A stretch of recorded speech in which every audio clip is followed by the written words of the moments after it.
hogaamiyaha xisbiga mucaaradka ee wadani Xirsi Cali Xaaji Xasan oo ka hadlayay munaasabadu xisbiga wadani ku soo dhaweynayay musharaxiin ka sharaxan xisbiga mucaaradka ee wadani ayaa madaxweynaha Soomaaliland ugu baaqay inuu hoos u eego xaaladda ay ku sugan yihiin ciidamada qaranka Soomaaliland ee ku sugan jiida hore isla markaana wax laga qabto tabashada ay qabaan ciidamada qaranku waan qarannimada doonayay iyo inaan ka iraahdo sida ogtiin maalmaha waxa soo duulaya oo hawada ku jira oo saxaafadda iyo social media la soo galiyay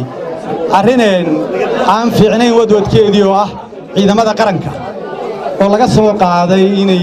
xoogaa mushkiladii ka jirto arrinta noocaas waxaan leenahay wadwadkeeda iyo in la saxaafadeeyo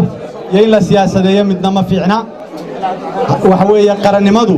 waxay ku taagan tahay ciidamada qarankay ku taagan tahay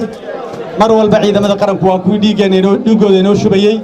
ciidamada qaranku waa halbowlihii dalkan nu doonaynaa inaan ciidamada qaranka mar walba iyo duruuf kasta ay ku sugan yihiin ciidamada qaranku inaynu isbarbar taagno waxaanaynu leenahay yaan la wadwadinoo la siyaasadayn saxaafadda iyo social mediana waxaan leenahay sax maaha inaad kor loogu qaadee cidday khusayso ayaynu la hadlaynaa waxaynu leenahay madaxweynaha oo taliyaha guud ee qaranka taliyaha guud ee ciidamada ayaa waxaynu leenahay madaxweyne arrintaa hadhayalsan waajibkaagii qarannimeed dastuuriga waa laga sugayaa yaan la fududaysan siday tahay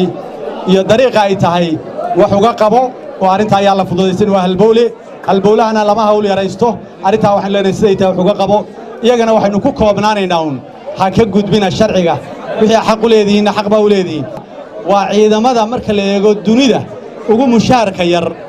uguna tayada badan baan aaminsanaynay ciidamada Soomaaliland waa ciidamada ugu mushaarka yar ee $100 iyo wax ka yar qaata waana ciidamada ugu asluubka iyo anshaxa iyo disciplineka fiican weeye way inoo sabreen